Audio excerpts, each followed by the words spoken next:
अपना बहुत ख्याल रखना और कभी अपने साथ नाइंसाफी मत होने देना, समझ गए?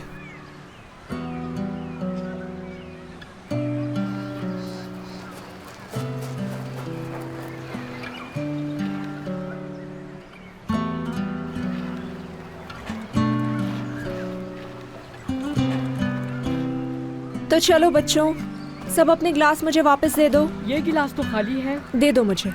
ये ले।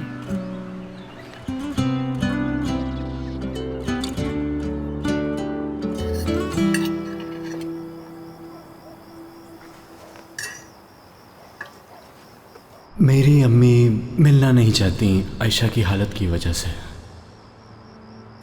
तुम अपना करियर दांव पे नहीं लगाओगी, तुम्हारी जगह स्टेज पर है बस। जिम, तुम खुद को इस तरह नुकसान पहुंचा रहे हो, अपनी बीमारी पर तवज्जो नहीं दे रहे हो तुम।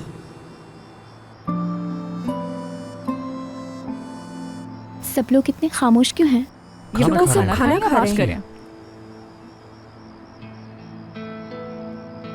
अब सब एक साथ क्या बोलना शुरू हो गए? अरे इत्तेफाक से ऐसा हो गया बेटा। अलीजान कब आएगा, बताए ना।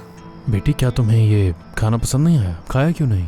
ये तो तुम्हें बहुत पसंद है, कुछ और मंगवा लेता हूँ तुम्हारे लिए। नहीं, मेरा पेट भर गया है, मुझे और पिज्जा नहीं खाना। ठीक है, फिर ऐसा करते हैं कि हम सब मिलकर कोई अच्छी सी फिल्म देख लेते हैं।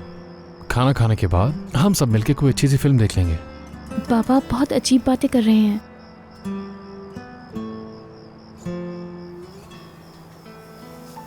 मैं पेंटिंग करने जा रही हूँ। अच्छा ठीक है।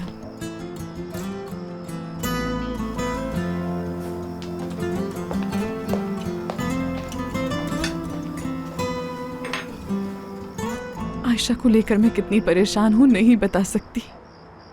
दिल तो चाहता है कि अली जान की माँ को कॉल करके 2-4 बातें सुनाऊं। वो भूल जाएगी, परेशान मत हो। अगर तुमने गौर किया हो तो उसने उस बारे में दोबारा पूछा भी नहीं और अपने कमरे में चली गई पेंटिंग बनाने। मैं उसके लिए कुछ और बना देती हूँ।